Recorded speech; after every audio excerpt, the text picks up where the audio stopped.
Bowman here at Wanderlust. I've had such a wonderful time. I'm with the most awesome teacher, Janet Stone. Janet, I just took your class. One Love, awesome. Thank you. I am so blissed out now, and I have 2 more classes, so hopefully I can make it through the day without expanding to the heavens. Thank you so much. One Love, is that sort of your mission? You want to talk about that a little bit?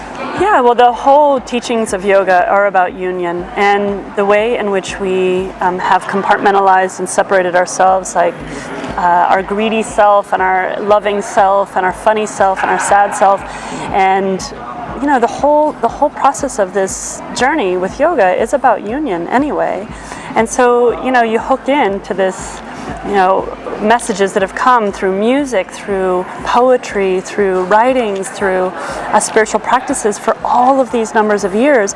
Everyone's been looking for the same thing, to feel whole, to feel unified. And once that happens, then you move out into the world far more connected. You parent more whole and loving and unified. You see your neighbor less as a threat and more as an ally, right? Yeah, there was a lot of touching in your class. We had, we were holding hands, we were touching each other's knees.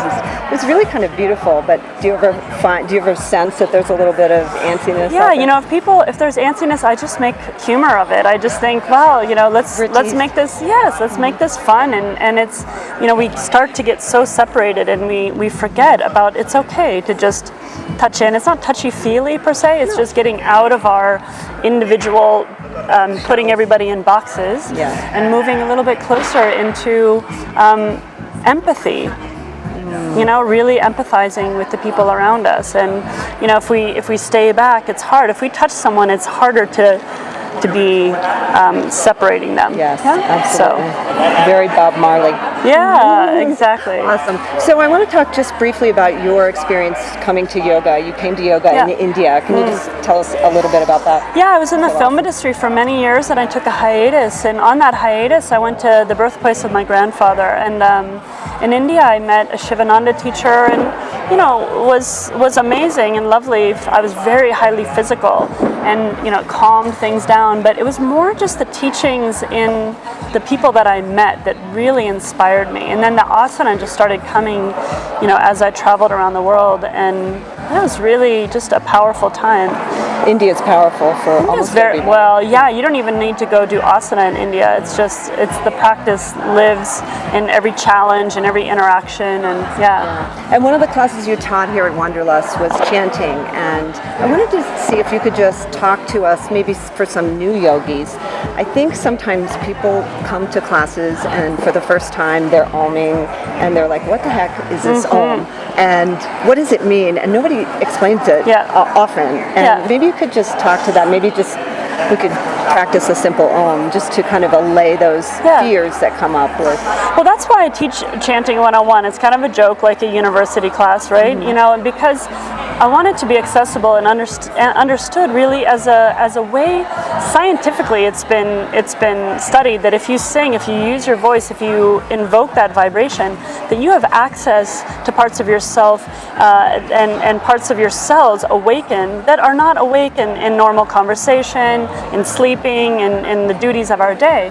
So we sing and we start to feel more unified. So there is number one. That's just number one. So let's just say, if you go to church, if you go anywhere, and if you go to any tribal ceremony, there's singing, there's sound involved. The actual meaning is really powerful, and if you want to go deep into the meaning of Om, it's the pranava, it's the cosmic roar, it's this idea of the absolute beginning all the way through to fruition, to the end, like this infinite span of lifetimes, right? All these lifetimes, the Om of every lifetime. The big picture. It's the huge beyond even our imagination. Yeah. And namaste, this reverence to our own internal light, this reverence to those around. I mean, how could you be scared of that? You really want to take a moment and acknowledge yourself and acknowledge the beauty and power and the light that dwells within. Once you see that light can see the light in those around you. So, in the mantras that I teach, the chants that I offer, very simple, because I really want it accessible, and I want it to be not so much about the meaning at first, but the vibration, the sense. When we come together and we all Om, or we come together and we all say Om Hari Om, Hari Om, Hari Om. Suddenly, everyone's together. They're not off shopping or thinking about their thing or doing their, or is my mat in the right spot? It's all of that goes away. Awesome. That's so awesome. Yeah. Thank you so much. Thank you. You're such a blessing to the whole yoga community. Tell us where we can find more information about you and what you have going on in your I've been teaching for a really long time, and I'm so graced with many opportunities. I'm also a single mom, so most importantly, I'm ushering two beautiful girls into the world. And I have a website. It's called Janet Stone Yoga. Okay. And you can find my new album on that, Echoes of Devotion, that I created with DJ Drez.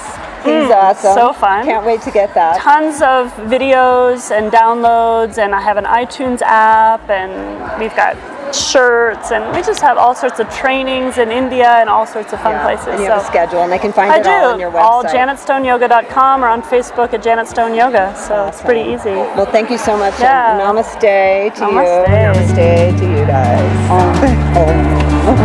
Thank you so much. Thank you. It was awesome.